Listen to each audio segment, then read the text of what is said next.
Hi, everybody. Welcome back to Lucky Bamboo. Today we're talking with Jared. How are you today, Jared? Good, how are you? Good.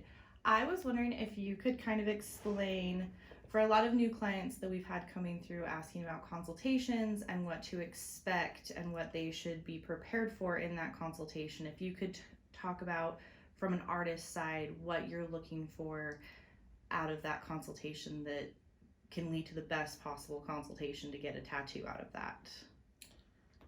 I think I think there's two aspects to this. One one is, or one's 50%, the other's 50%. But one is the area to be tattooed. The placement is really important. So sometimes when I have a consultation and the person comes in and they're like, well, I either want it here or here, and I basically say, well, I need to know that now. Um, it's not just that, like, well, I don't know if it'd fit better here. I'm like, well, that's putting the cart before the horse, right? I know the area and then I design it to fit that area. So I need to know the area first, not the subject matter. So that's really helpful. You have to be decided already where are you getting the tattoo.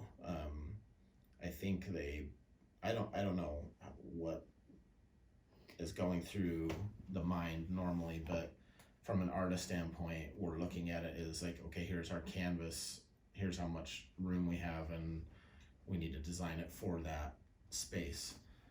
So that's really important to be decided on that. The second part, as far as concept, um, for me, and most custom artists that I know, the less information, the better. So your loose ideas, the looser the better, again, because if you're tied to some idea, then it puts restraints on the artist, right? So if you're like, well, I know I want this and I know I want that, and here's a boundary, there's a boundary, and so you start getting all these boundaries, but you want the artist to be able to create, and that's harder the more boundaries there are. So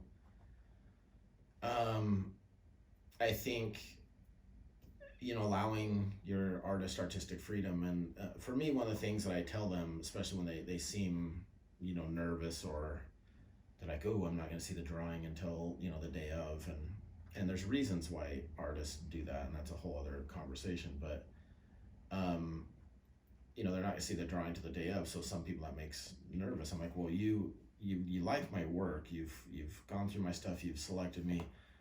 That's literally how I've done every piece in my portfolio. So there comes a point where if you've done enough research and you really like the artist's work, you do need to have that trust, just like you would with a surgeon. You're going to surgery, you have to have a certain level of trust, right, for that doctor to do a procedure, or not even just a surgeon, it could just be a doctor doing something, or a dentist. There's a certain level of trust, and it seems like there's a lot of times where the client doesn't give that to the artist, but they will to a dentist who they probably haven't researched, right? Or so anyway, it's kind of weird how that works in the world of tattooing. But so I think those are the two most important parts. Reference images aren't needed, but if you have something already, then bring that. But that's just good for more for inspiration, or showing things that you like. Like, oh, I like this kind of feel, or angle, or what I'm saying.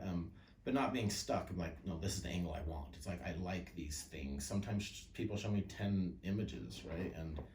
And then that can help me, okay, this is what they're liking about these images. And sometimes I'll ask them, what do you like about this particular image? Anyway, I think those are all the important things to know and be prepared with in the consultation. I don't know if I said it already, but reference images aren't necessary. But if you have them, just don't be stuck on the idea of, we're not going to copy or replicate. So they're literally just for reference.